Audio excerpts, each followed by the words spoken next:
কি সুন্দর সুন্দর কার্ড। যাবে কি রে, কি অবস্থা? আই নোয়াখালী ভাষা শিখি গেছি। তুই নোয়াখালী ভাষা শিখে গেছো, কি সুন্দর সংবাদ দিল। ইটালিয়ান মেয়ে নোয়াখালী ভাষা শিখে গেছে। আচ্ছা, তুই যদি নোয়াখালী ভাষা আসলে 5টা প্রশ্নের উত্তর আমারে দিতে পারস, তোরে নোয়াখালী যাইবার, বাংলাদেশে যাইবার টিকিট ফ্রি দিব, থাকা খাওয়া ফ্রি। ওকে? 5টা প্রশ্নের উত্তর দিতে পারবি? ওকে ওকে ঠিক আছে, শুরু করি তাইলে।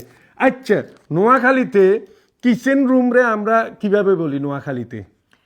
রসিগর। রসিগর। নোয়াখালী আমরা কিচেন রুমে বলি রসিগর। ঠিক আছে, রান্নাঘর। আচ্ছা, দ্বিতীয় প্রশ্ন, পাতিল রে আমরা নোয়াখালী কিভাবে বলি? পাতিল। হাইলা। হাইল্লা। গুড, হাইল্লা। নোয়াখালী ভাষা শিখে গেছে সিলভিয়া। হাইল্লা, হাইল্লা, গুড। আচ্ছা, 3 নাম্বার, লাকড়ি রে আমরা কি কই? লাকড়ি রে দারুয়া। দারুয়া। ওরে বাবা রে, ইটালিয়ান সবাই কিন্তু নোয়াখালী ভাষা শিখে গেছে রে ভাই। দারুয়া, লাকড়িকে আমরা নোয়াখালী ভাষা বলি দারুয়া। আচ্ছা, 4 নাম্বার এবার তোরে কই, তরকারি রে আমরা কি কই? তরকারি।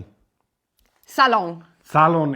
সালন, সালন। তরকারি রে আমরা সালন কই। দেখছেন কি অবস্থা? পুরা ইটালিয়ান সবাই রে নোয়াখালী বানাই সারি দিমু বন্ধুরা। আপনারা কি বলেন? আচ্ছা, শেষ প্রশ্ন, লাস্ট প্রশ্ন। এখন এটার উত্তর দিতে পারলে কিন্তু টিকিট ফ্রি বাংলাদেশে যাওয়ার। ওকে? আচ্ছা, কসাই রান্না করবার হরে স্বাদ হইলে, এটা আমরা নোয়াখালী ভাষা কিভাবে বলি? স্বাদ হইলে হদ হইছে। হদ হইছে। জিতে গেছে। হদ হইছে, হদ হইছে, হদ হইছে। বাংলাদেশে যাওয়ার টিকিট নোয়াখালী নিয়ে আসতেছি বন্ধুরা। সিলভিয়ারে নোয়াখালী নিয়ে আসতেছি, অপেক্ষায় থাকুন সবাই। আন্দেমো নোয়াখালী। Andiamo. বন্ধুরা পাস করছে, টিকিট ফ্রি। নোয়াখালী যামু। আই নোয়াখালী যামু।